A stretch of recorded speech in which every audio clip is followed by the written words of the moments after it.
La République a rappelé son pacte d'allégeance qui date des décennies.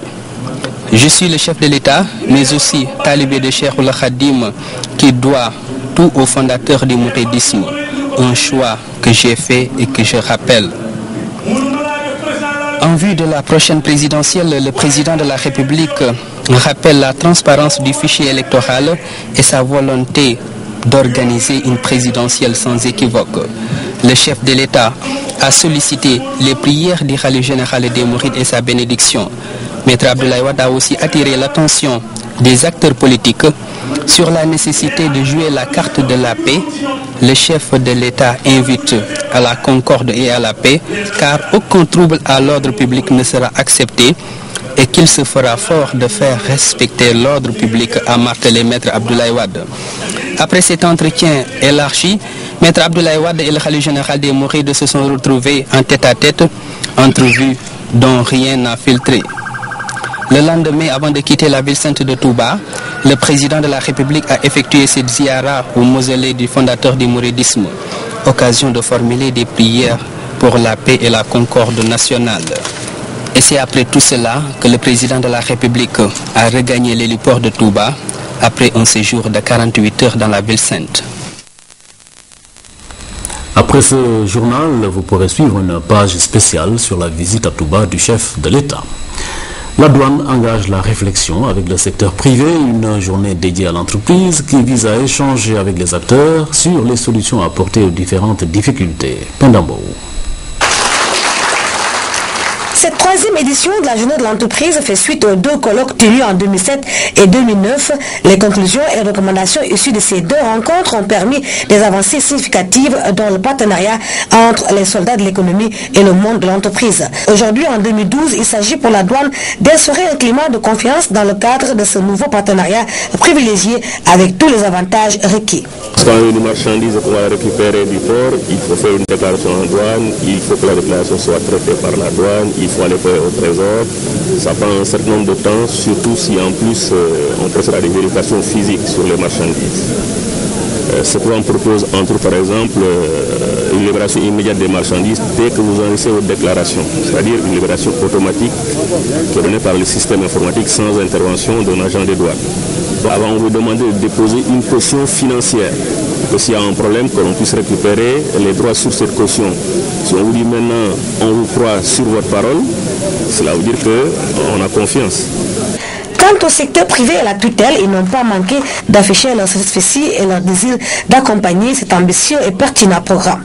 Nous en sommes très satisfaits. Nous les encourageons à poursuivre et nous les incitons à aller ouvrir maintenant un débat aussi, un chantier plus complexe sûrement, c'est-à-dire discuter enfin du code des douanes.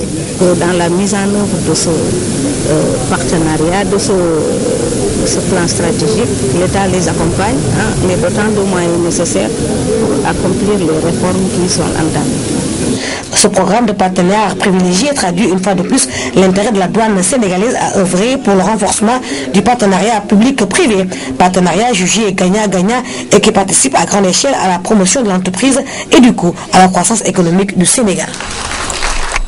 Ceux qui sont prêts à donner leur vie pour défendre la patrie méritent un traitement de faveur. C'est le sentiment du nouveau ministre d'État, ministre des Forces armées. Moustapha Souran était ce matin l'hôte de l'état-major général des armées. Une première visite pour respecter la tradition après sa prise de fonction. Synthèse, Louis-Philippe Sagna. Accueil chaleureux pour une première visite à l'état-major général des armées.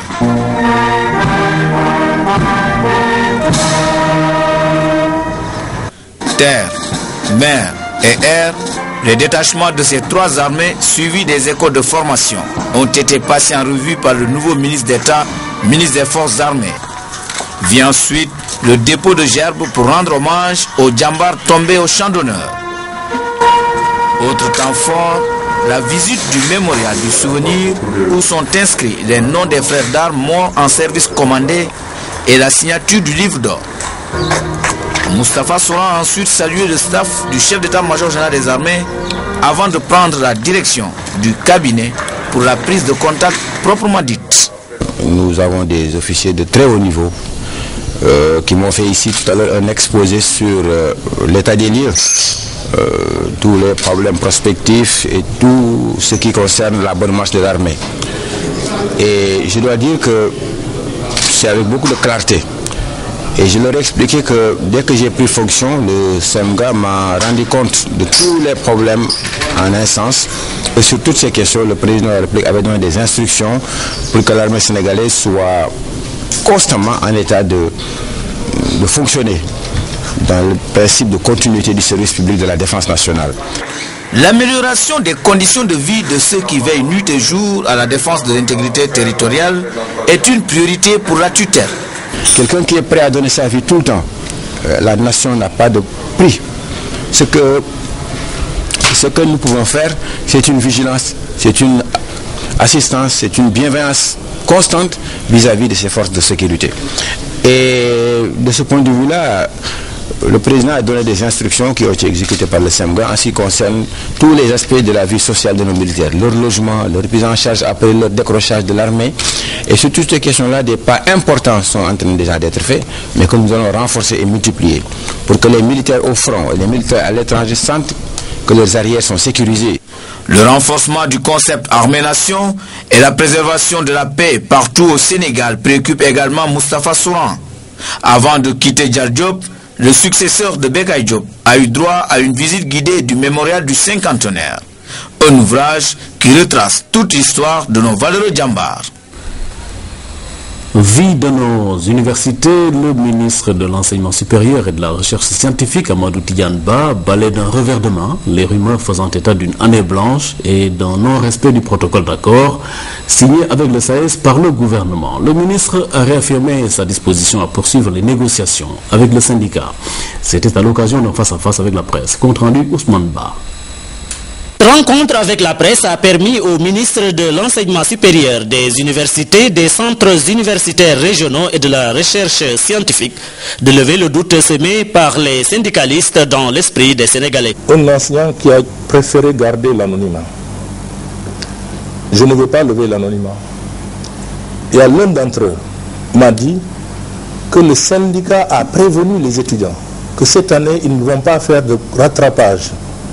Comme il y a des lenteurs, comme ils le disent, au niveau de la réaction du gouvernement, c'est le syndicaliste qui parle, cela peut conduire à une année blanche. J'ai dit que si on en arrivait là, le ministère va constater qu'il y a une année blanche, mais que nous aurions tous une responsabilité dedans. C'est ça que j'ai dit. En cas d'année blanche, la responsabilité sera partagée et personne, encore moins le gouvernement, n'a intérêt à cette situation si elle devrait arriver. Une année blanche me servirait à quoi? Servirait à quoi au gouvernement? Bon, ils vont essayer de faire pression, mais je ne pense pas que ça soit la bonne façon. Je voudrais ici réitérer, en tout cas, ma disposition à les rencontrer. Le professeur Amadou Tidiane Ba se veut clair, il n'est jamais revenu sur les points d'accord se trouvant sur la plateforme revendicative du SAES. Je demande que les syndicalistes vous disent un seul point, sur lequel je suis revenu. Où j'ai pris une position et je suis revenu. Un seul. Ça n'existe. Il n'y a aucun point. Les instructions que nous avons reçues du président de la République, il nous a dit de ne pas signer d'accords que nous ne pouvons pas respecter. Donc, dans ce protocole, les points qu'il y avait, c'était des points qu'il était tout à fait possible de respecter. Des avancées significatives sont faites dans le secteur par l'État. Et le ministre de l'Enseignement supérieur en fait beaucoup pour satisfaire les points de revendication des enseignants, malgré les difficultés financières.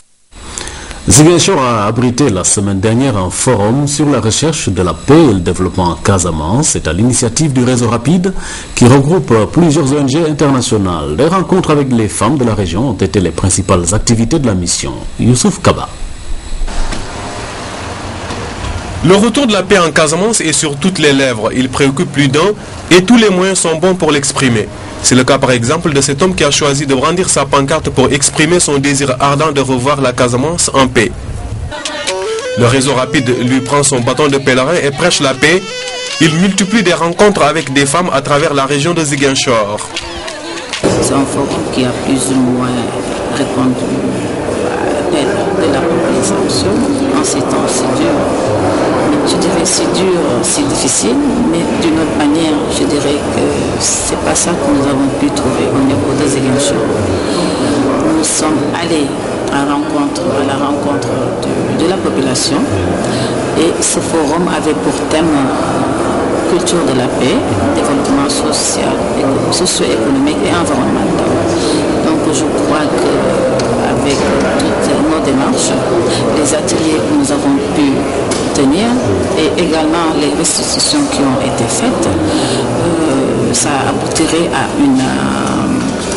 un projet qui serait plus ou moins mis en œuvre dans les jours à venir. Les organisations de femmes sont assistées et formées en développement communautaire.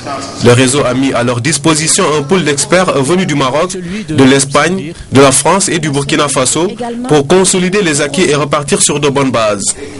Je trouve ce projet absolument formidable de vraiment aider les femmes, essayer de leur donner un travail à chacun, de savoir ce qu'on peut, avec ce qu'il y a dans le pays, améliorer leur vie, les faire travailler, changer toute leur mentalité. Ça, je trouve ça absolument admirable. Le réseau rapide implique dans sa démarche des chefs coutumiers en Casamance. Les rois d'Oussouye et le Moronaba du Burkina Faso s'engagent dans le cadre d'un pacte de partenariat pour le retour de la paix et le développement en Casamance. Nous sommes contents quand on parle de culture de paix. C'est ce qui fait qu'en tant que chef coutumier, le Moronaba nous a délégué pour venir appuyer les activités du réseau. C'est une très bonne initiative. Mais j'avoue que ce n'est pas la première fois que la Cour rencontre le réseau rapide, puisque Soukaina, quand elle est venue ici pour la première fois, elle est venue rendre visite au roi d'Oussouye et au roi de Calobone. Et ensemble, on avait déterminé des points de rencontre pour acheminer ensemble pour la recherche de la paix en Casamance.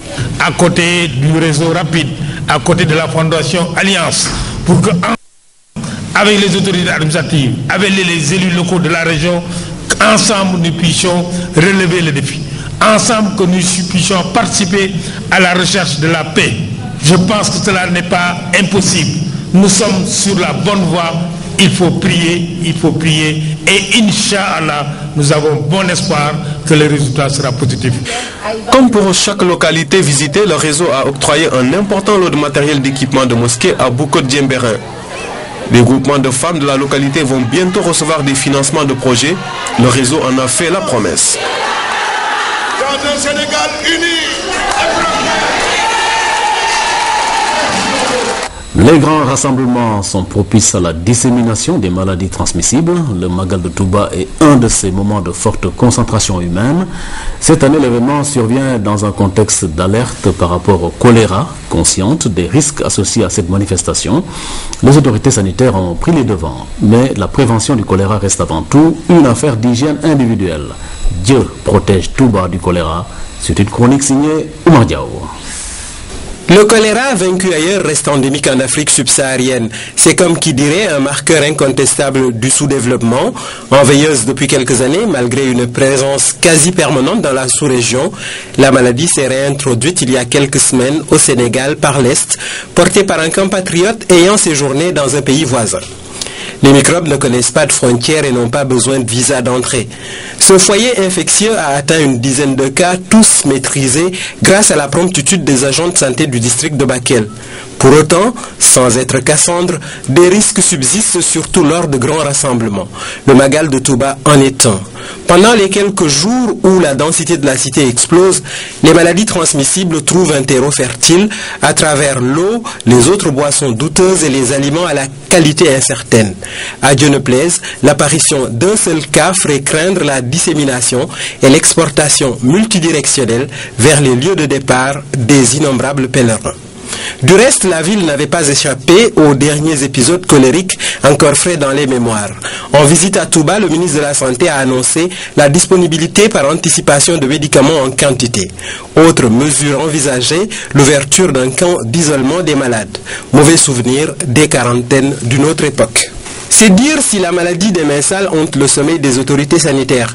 Elles se sont lancées dans un triple exercice de communication, de sensibilisation et de prévention.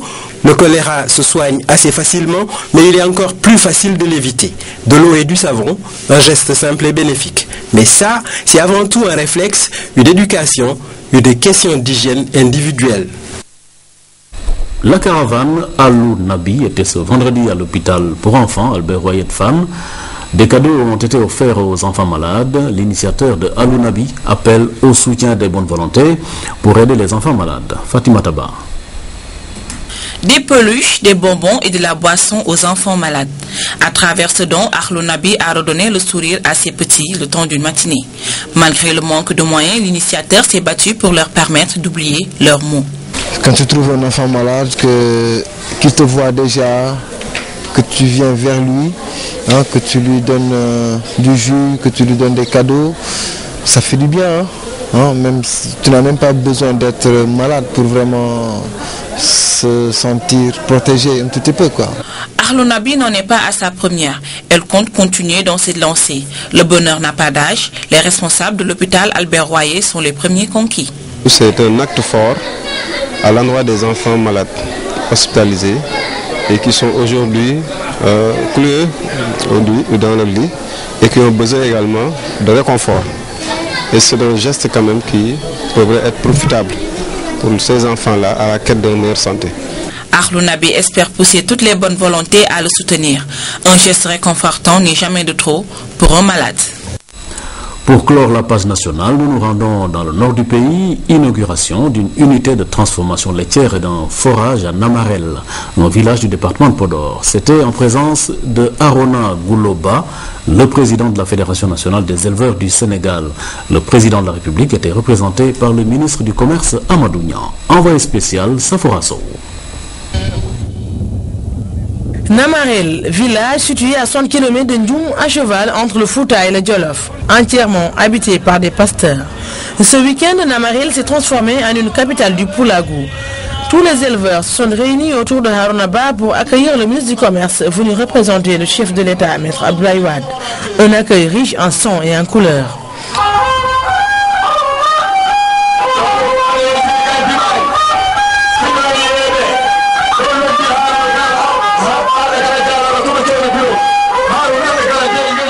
Ils sont venus constater les réalisations du gouvernement dans le domaine de l'élevage et de l'hydraulique rurale. D'abord, une unité de transformation laitière. Un tank d'une grande capacité qui permettra de prendre en charge toute la production de Namarel et environ. Le ruban est coupé devant tous les responsables de la localité. C'est avec beaucoup d'humilité que nous avons procédé à l'inauguration de la laiterie de Namarel, avec beaucoup d'humilité parce que cette cérémonie était prévue sous la présidence du chef de l'État. Vous savez, le président a un calendrier extrêmement chargé. C'est pourquoi nous sommes contents d'être ici avec Harounaba, avec la Fédération des éleveurs, avec les commerçants, avec les populations du département de Podor, pour dire bravo aux éleveurs, bravo aux associations d'éleveurs, bravo à la Fédération, mais surtout bravo au maître d'œuvre Harounaba. Nous avons vu une unité importante. Une unité susceptible de couvrir 500 000 litres de production. Ensuite, cap sur le forage. L'eau coule à flot au grand bonheur des populations et du cheptel. Un geste de grande envergure apprécié par les hôtes de marque. Nous remercions au passage le président de la République et son gouvernement pour toutes les actions qui ont été énumérées ici par notre jeune frère Arona Gouloba. Que ce soit dans l'éducation, que ce soit dans la santé, que ce soit dans l'élevage, que ce soit dans l'hydraulique rurale et même au niveau même encore de la religion. Tout cela, c'est des actions concrètes, on n'invente pas. Cette ambulance sophistiquée d'une valeur de 60 millions de francs CFA est un don du président de la République. Elle permettra d'évacuer les patients dans les hôpitaux les plus proches, histoire de diminuer la mobilité et la mortalité infantile dans cette zone reculée du pays. Aujourd'hui, on vient de visiter le forage. Tout à l'heure, on va voir l'ambulance que le président a envoyée hier, l'ambulance qui coûte presque 60 millions, vous allez voir vous-même. Il y a un collège qui est devant nous. Donc, du côté bilan, le président il a assez fait pour Amgoa la proposition de Namarel. Je tiens ce qu'il a fait à Namarel et qu'il le fasse partout où avec les éleveurs. Ça, c'est important pour moi. Donc, une autre doléance, je demande au ministre de dire au président nous, on veut que Namarel soit électrifié. Du tatouage au parure en or en passant par les calebasses remplies de lait, bref, toute la richesse culturelle Peul a été revisitée. Pour joindre l'utile à l'agréable, Abou Djoubadi a chanté les éloges des Fulbe du Sénégal, de l'Afrique et du monde.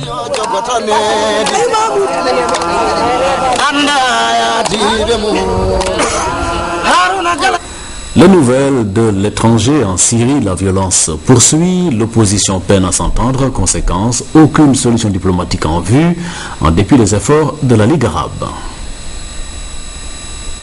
Le président syrien Bachar el-Assad a fait ce mardi une nouvelle apparition en mondiovision pour délivrer quelques messages à usage interne et externe.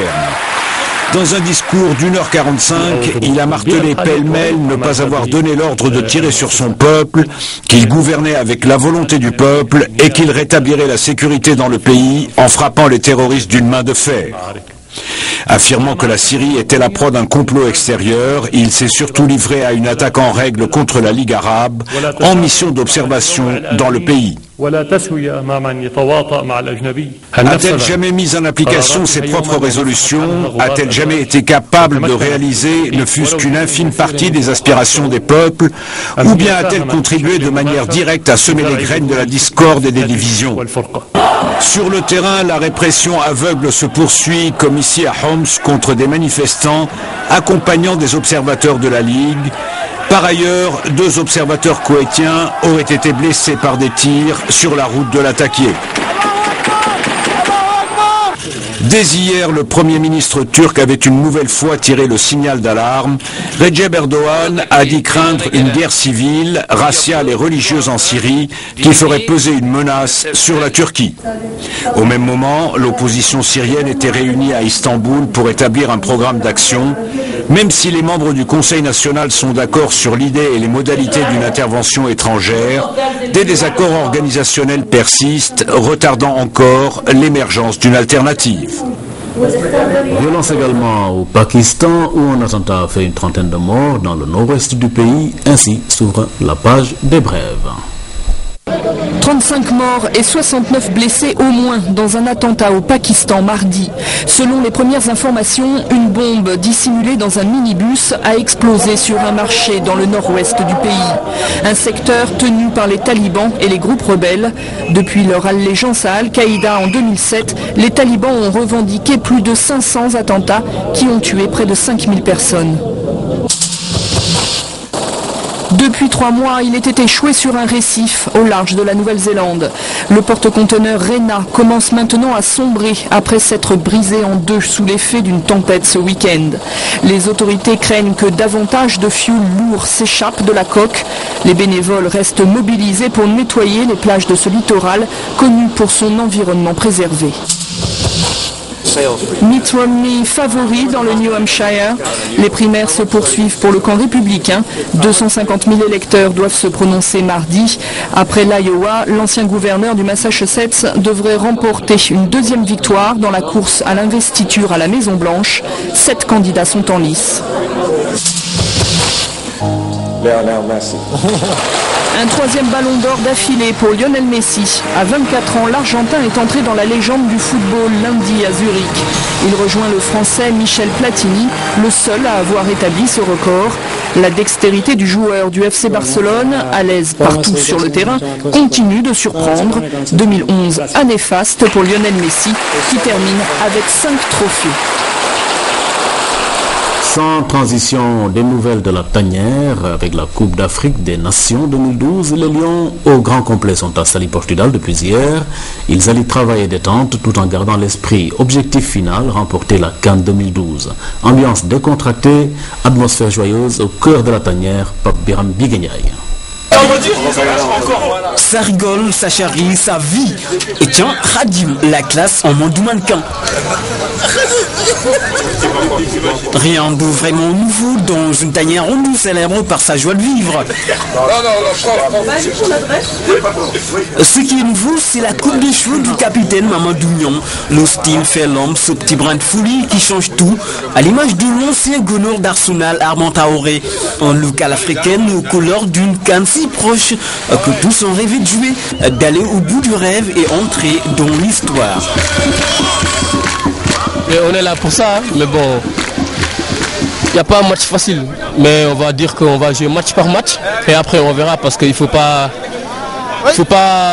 mettre les charrues avant les bœufs. On est des compétiteurs, on est des footballeurs qui aiment la gagne. Maintenant, c'est vrai que ça ne va pas être évident.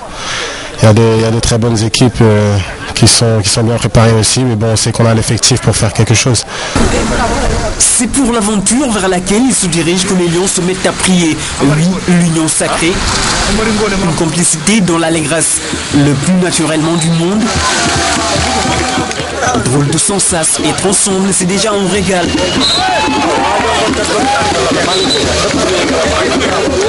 Mais encore plus devant ceux qui les ont adulés et continuent d'être à leur côté. Quand vents et marées, quitte même à braver la mer, une seule chose compte, faire passer le message. Oh, très bonne. Depuis qu'on est arrivé, tout se passe bien. On vient de découvrir un peu les joies d'une grande compétition. Ça fait que commencer et espérons que ça continue dans les bonnes conditions. On va essayer avec Armand de tout faire pour on va faire le maximum, quoi.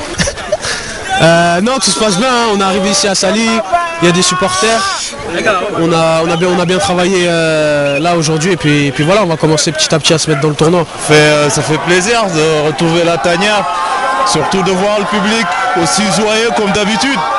Je pense que ça me donne envie de partager quelque chose de très fort avec eux, Inch'Allah. Il faut garder ça, on a besoin de rester unis pour aller chercher l'objectif qu'on s'est fixé.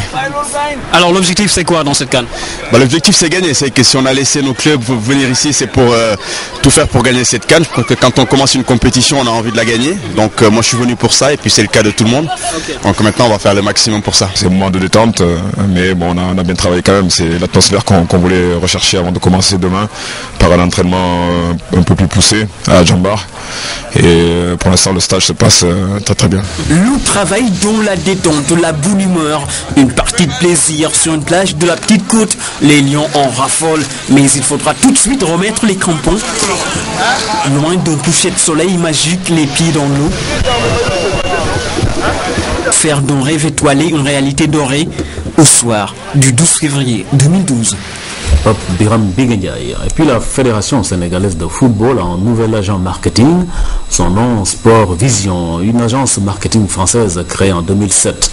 Les deux parties ont paraphé ce matin le contrat au siège de la Fédération. Un contrat qui va durer 2 ans. Compte rendu, Ibrahim Mboupa. La signature, l'acte par lequel le contrat est scellé, la poignée de main, une volonté affichée de collaborer. La Fédération sénégalaise de football et Sport Vision signe un bail de 2 ans. Les négociations ont duré plusieurs mois. Toutes les garanties auraient été prises pour préserver les intérêts du football national. Quand nous nous engageons avec quelqu'un, c'est sur la base de la confiance et sur la logique de partenariat gagnant-gagnant. Sinon, ça n'a pas d'intérêt. Et aujourd'hui, c'est sur sur quoi on a travaillé pendant 8 longs mois. Ça veut dire que quand même, on avait en tout cas à nous assurer que ce que nous attendions de notre agent marketing, il l'avait, et ensuite que les intérêts du football sénégalais allaient en sortir gagnants. Désormais, c'est Sport Vision qui est en charge des droits marketing, commerciaux, TV, téléphonie mobile et Internet de la Fédération. Également, dans son cahier des charges, la valorisation de l'image de toutes les équipes nationales. La structure est aussi appelée à faire venir des sponsors. Bref, augmenter les recettes marketing de la Fédé. Il faut toujours de la créativité, il ne faut pas rester sur les vieux schémas. Le monde change. Aujourd'hui, il y a des nouveaux moyens de communication, tout évolue. Et notre métier, le métier du football, évolue aussi. Et donc, il faut être là pour saisir les opportunités. Nous, notre ambition aujourd'hui, en signant ce contrat dont nous sommes très fiers, c'est d'être des sachants et des accompagnateurs dans le développement et la professionnalisation du football sénégalais. Dans un souci de transparence, il y aura une cogestion des ressources financières. Les leçons d'un passé pas si lointain semblent bien tirées. L'hippodrome de Rufisque a accueilli le week-end dernier le Grand Prix du ministre d'État, ministre des Sports, Abdoulaye Makhtar Diop. Hormis le spécial, 4 courses ont été au menu. Dariaba de l'écurie Fatma a remporté le spécial de cette édition 2012. Il a été accueilli à Rufisque par le maire de la ville, Badara Mamayasen. Djibadia. L'hippodrome Tanor Antambahar a vibré le temps d'un après-midi au rythme d'une daurabine. Les férus de courses hippiques ont été bien servis. Les poulains et Narugor ont rivalisé d'ardeur dans cette compétition hippique. Le prix spécial s'est disputé sur une distance de 2200 mètres. Une course rudement menée entre Willy et Dariaba. À l'arrivée, le Grand Prix du ministre des Sports a été remporté par Dariaba de l'écurie Fatma. Djaher, Djemolen et Ashura ont été les vainqueurs des 3 premières courses qui ont précédé le spécial. Ils ont reçu leur trophée des mains du maire de la ville Badara Mamayasen. Le parrain Abdoulaye Makhtar Diop, quant à lui, s'est réjoui des avancées faites par le comité de gestion des courses hippiques pour le développement de ce sport au Sénégal. Des nouvelles, les rideaux sont tombés sur l'édition spéciale du festival Image et Vie qui s'est tenu à Dakar. L'événement qui en est à sa 11e édition permet aux cinéastes de sortir de l'ombre. Compte rendu, Seydina Alunfal. Le film de la vie des étudiants étalé sur le mur blanc par la magie du cinéma. Le festival Images et Vie a permis aux jeunes cinéastes de montrer une nouvelle fois leur talent. La crème du cinéma africain a été sélectionnée lors de cette édition spéciale marquée par des innovations. Nous avons voulu valoriser les jeunes acteurs qui sont férus d'audiovisuel, qui sont férus de cinéma. Une façon d'encourager les jeunes artistes, ces talents cachés à l'image de Daba Kebe, réalisatrice à la RTS, qui a reçu le prix du meilleur acteur dans les rôles secondaires. Ça fait un grand plaisir, très grand plaisir de voir une actrice précisément de la série Ismaël Le Gaffeur primée à cette édition spéciale du Festival Image et Vie. Et ce qui me frappe, c'est que c'est ce qui a été fait, ce travail-là d'Image et Vie, d'aller fouiller dans les seconds rôles. Toutefois, il faut reconnaître que le cinéma sénégalais se porte mal. Le cinéma, c'est un art, mais c'est une industrie qui demande beaucoup de moyens financiers, des moyens techniques. En venant assister à ce festival Image et Vie, moi j'ai l'impression qu'il y a possibilité quand même de revivre, puisqu'à travers les jeunes, avec l'avènement du numérique, avec l'avènement des télévisions, avec l'avènement des centres de formation, je crois que le cinéma sénégalais peut revivre. La 12e édition du festival Images et Vie aura lieu au mois de juin. À travers cet événement, les cinéastes espèrent conserver le legs des anciens et éviter le déclin du cinéma sénégalais. Merci à vous, monsieur. Les applaudissements. La ville de Kaolack a abrité ce week-end la 48e Assemblée Générale de Caritas Sénégal. Pendant 2 jours, les participants ont fait le bilan et dressé les perspectives. C'était sous la présidence de Monseigneur Jean-Pierre Bassène, président en exercice de Caritas Sénégal. Compte rendu, René-Léon Fonseca.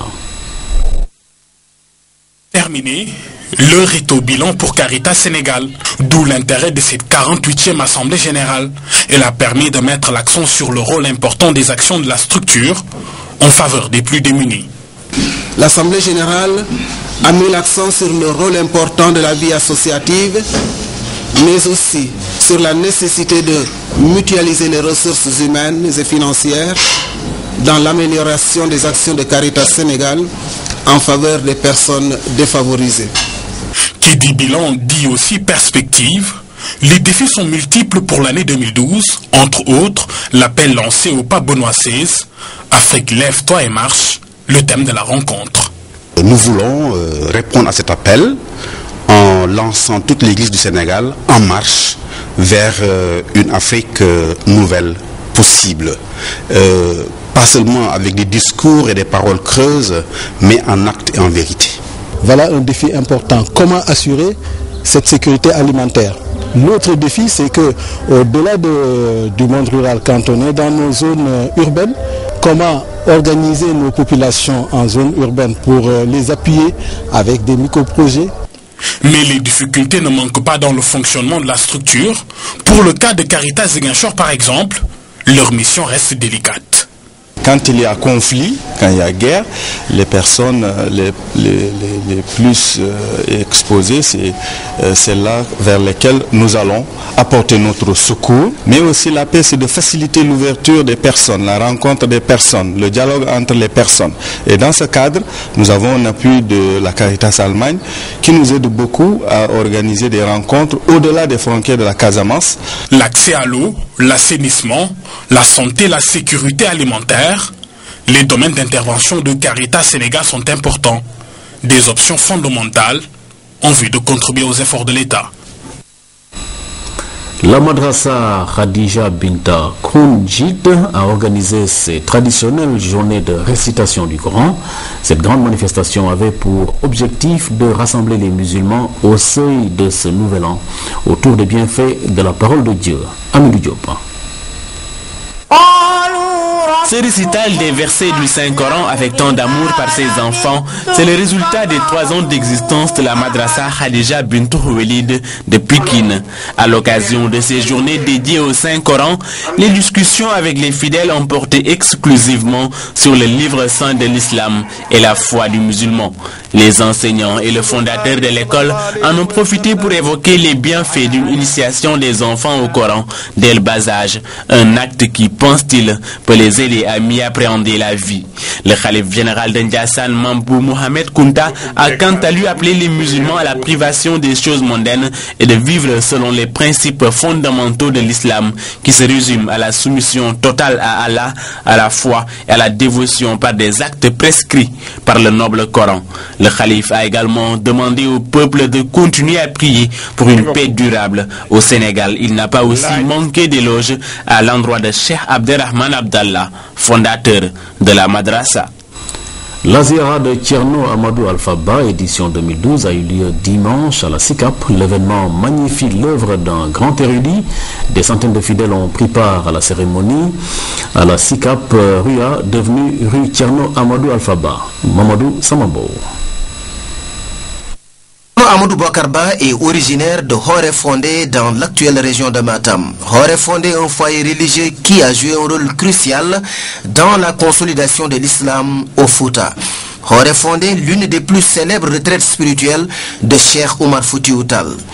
Horé Fondé, c'est encore un rôle politique important pour avoir abrité la concertation sur le choix de l'Almami du Fouta. Thierno Amadou Bokar se forme à l'ombre de son père, Thierno Bokar Alpha-Ba, du lignage des érudits dont l'œuvre a été déterminante dans la préservation d'un Fouta éminemment islamique. Aujourd'hui, c'est un porte-étendard d'une famille qui a travaillé pour l'épanouissement de l'islam, mais aussi qui a travaillé pour le raffermissement de la tariqa Cheikhna Ahmad Tijan Sherif. En témoigne la présence d'un petit-fils du Cheikh tout à l'heure. Il s'installe à Dakar en 1968. Là, il contribue à la formation de plusieurs générations de Foutanké établis dans la capitale avant de terminer sa mission sur terre en 1982. Depuis, ses disciples commémorent son œuvre et 30 ans après, la flamme de la ferveur n'a pas faibli.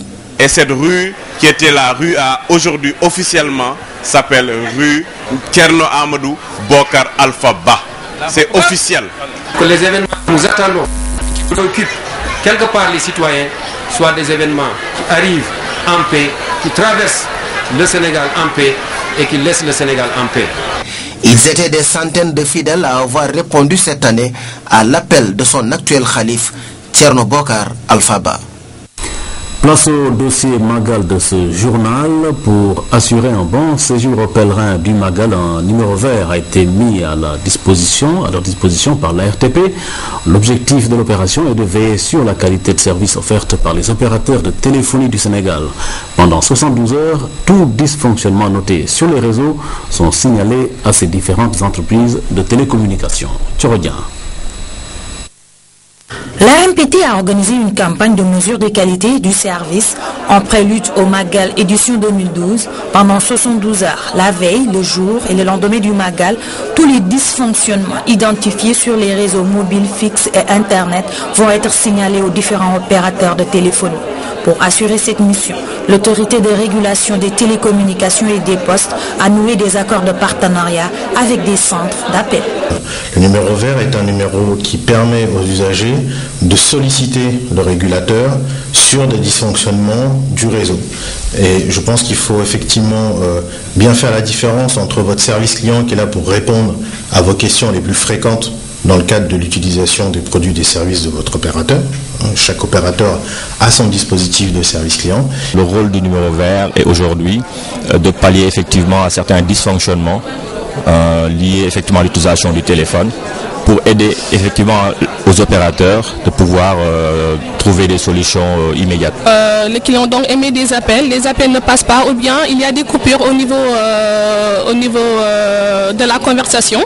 Hein. Donc là, nous transmettons l'information à l'RTP en précisant l'heure. Pour la couverture des événements religieux d'une telle envergure, la MPT s'est engagée depuis quelques années à assister les opérateurs de téléphonie. Une action qu'elle ne cesse de promouvoir pour assurer aux clients des services de qualité. Des équipes vont s'en rendre à Touba et vérifieront l'accessibilité des services voix, SMS et données Internet. En plus, un numéro vert a été mis en place, le 800-200-200. Et à partir de ce numéro vert, nous allons recueillir en temps réel tout ce qu'il y a comme dysfonctionnement. Nous sommes là pour veiller à ce que ce soit fait adéquatement et que s'il y a des manquements ou dysfonctionnements, on les reporte aux opérateurs pour qu'ils fassent tout pour corriger les problèmes. Donc nous ne sommes pas là pour sanctionner les opérateurs, nous sommes là pour travailler avec eux pour que tout se passe dans de bonnes conditions. Pour résoudre toutes les difficultés liées à l'accessibilité des réseaux de téléphonie et Internet dans le court terme, de même que celles liées à la couverture radioélectrique et la qualité de service voix et données lors du Magal, composé le 800-200-200. Ce numéro vert a été mis à la disposition des pèlerins pour les aider à passer un bon séjour dans la ville sainte. Bambey a abrité cette année le symposium international sur le mouridisme. Autorités administratives et chefs religieux se sont retrouvés autour du thème projet de société de Cheikh Ahmadou Bamba, les plans spirituels, économiques et éducatifs. Pape Bounatiao. C'est tenu dans l'enceinte de l'université Alioune Diop de Bambey. Le cadre est bien choisi pour aborder la réflexion sur le projet de société de Cheikh Ahmadou Bamba, fondateur du mouridisme. Les dimensions spirituelles, économiques et éducatives de Serigne Touba Khadim Rassoul ont été visitées. Que propose le mouridisme, tirant son mode d'éducation et d'organisation économique et spirituelle dans les enseignements de son fondateur pour remédier aux maux qui touchent tous les secteurs de la vie.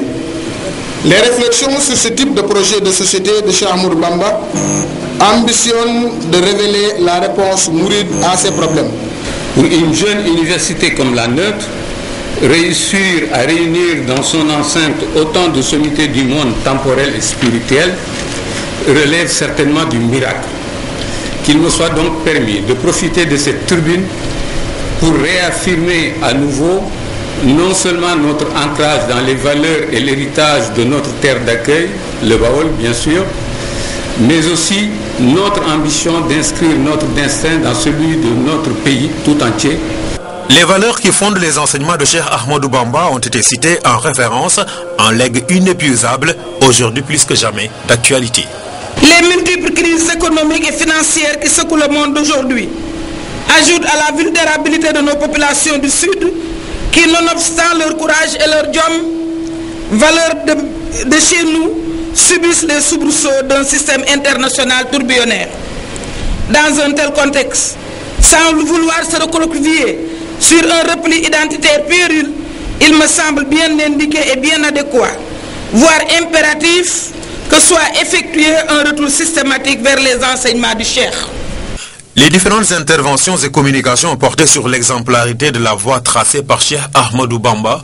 Autorités administratives et chefs religieux, dont le porte-parole du Khalif général, Serigne Bass Abdou Khadre, ont pris part à ce moment d'échange.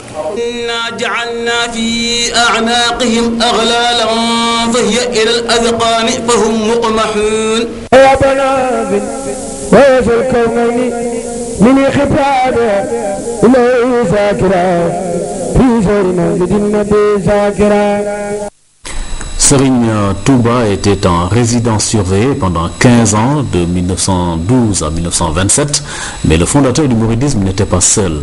D'illustres personnalités de la confrérie l'ont rejoint à Diourbel, parmi elles Cheikh Ibra Fall. Toute une histoire revisitée par Ibrahim Mboup. Bienvenue à Kircher. C'est le quartier créé par Cheikh Ibra Fall à sa venue à Diourbel en 1916. L'installation du Baye Fall de Serigne Touba dans cette ville avait surpris et plus d'un. Et pour cause, ces deux illustres personnalités n'avaient jamais vécu dans une même ville auparavant. Lorsque Serigne Touba était à Thiène, Cheikh Ibra était à Ndande. Bon, lorsque Serigne Touba a été transféré de Ndande à Diourbel, Cheikh Ibra est allé s'installer à Thiès. Ce n'est qu'en 1916 que Cheikh Ahmadou Bamba demanda à Cheikh de venir le rejoindre à Diourbel. Arrivé à Diourbel, Cheikh a passé ses 3 premières nuits chez son parent, Elimanel Fall. Talibé exemplaire, dévoué et vertueux, Cheikh Ibra Fall a respecté le ndigal de Cheikh Ahmadou Bamba.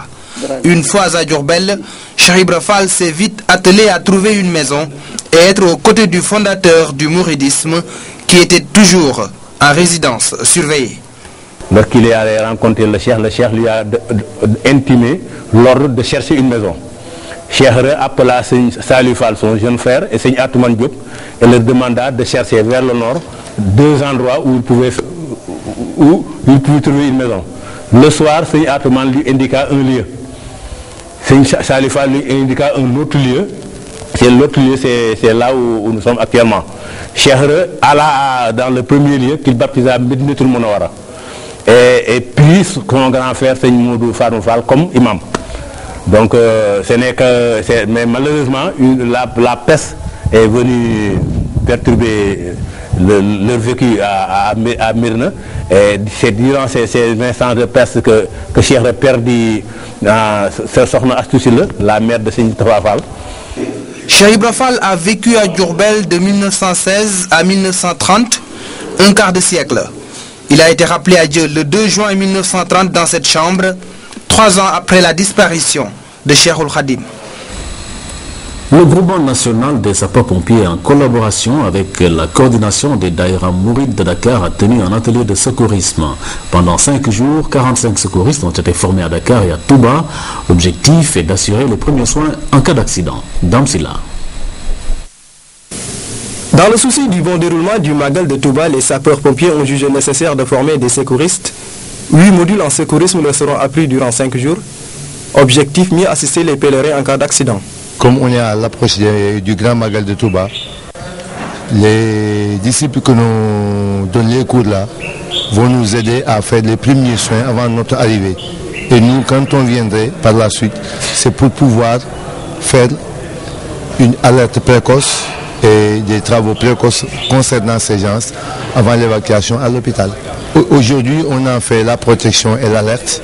Maintenant, il y aura par exemple une victime qui s'étouffe, une victime qui saigne abondamment, une victime qui ne respire pas, une victime qui est consciente et qui respire. Et nous avons aussi les malaises, les traumas. Il y en a 8 parties en quelque sorte qu'on doit voir. L'initiatrice de cet atelier est l'association Kanzoul Mourtadine qui regroupe l'ensemble des Daïra Mourides de la capitale. Touba et Dakar sont les 2 villes choisies pour cette formation. L'aspect qui m'a le plus marqué, c'est l'alerte. Parce que souvent, on peut assister à des cas d'incendie, à des cas d'accident, mais parfois on peut ne pas être vraiment y touché. Je pense que au sortir de cette séminaire, nous serons plus outillés et avoir plus d'engouement pour accompagner les pèlerins. Le Magal de Touba regroupe chaque année des millions de personnes venues d'horizons divers. Un événement dont la couverture sur le plan sanitaire et sécuritaire pose parfois problème et demande plus de bras pour pallier les manquements. Et puis sachez pour clore ce dossier que les talibés mourides du Mali préparent le Magal. Dans la capitale malienne, au quartier Amdallaï de Bamako, se trouve la maison de l'islam ou Kër Serigne Touba. C'est dans ce lieu que la communauté mouride se rencontre. Claire Diop. La communauté mouride du Mali est à pied d'œuvre pour un bon déroulement du Grand Magal de Touba.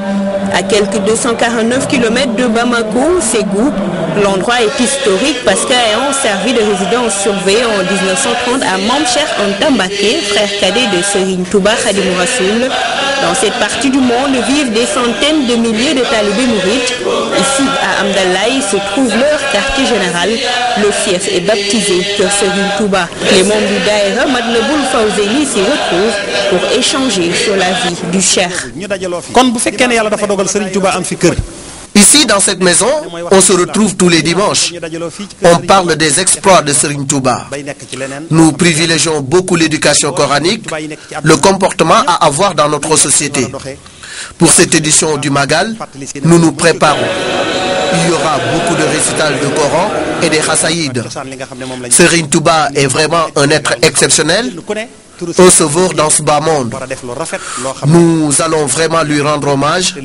Nous avons prévu plus de 30 bâches, des bœufs, moutons, chameaux et poulets. À quelques jours de l'événement, l'occasion pour ces talibés d'appréhender la dimension universelle du fondateur du mouridisme. Des versets du Coran y sont salmodiés à longueur de journée, mais aussi les écrits saints de Serigne Touba. Nous voulons montrer au monde entier les choses extraordinaires que Khadim al-Khadim a fait pour la religion musulmane. Nous invitons tous nos frères musulmans et surtout mourides à venir partager ces instants avec nous à la maison de l'islam. Nous allons beaucoup prier pour le Khalif général des Mourides. Pour cette édition, des conférences, des expositions sur l'œuvre de Cheikh Ahmadou Bamba, mais également en grande ligne les différents aspects relatifs au Grand Magal, à l'instar de la communauté mouride établie un peu partout à travers le monde. Celle basée dans la capitale malienne se prépare en grande pompe. Ici, à Kër Serigne Touba, sont invités tous les talibés, particulièrement ceux de Ségou.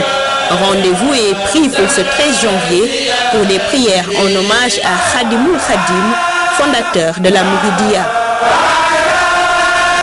Voilà qui termine ce journal. Merci de nous avoir prêté attention. À très bientôt sur cette antenne. Au revoir.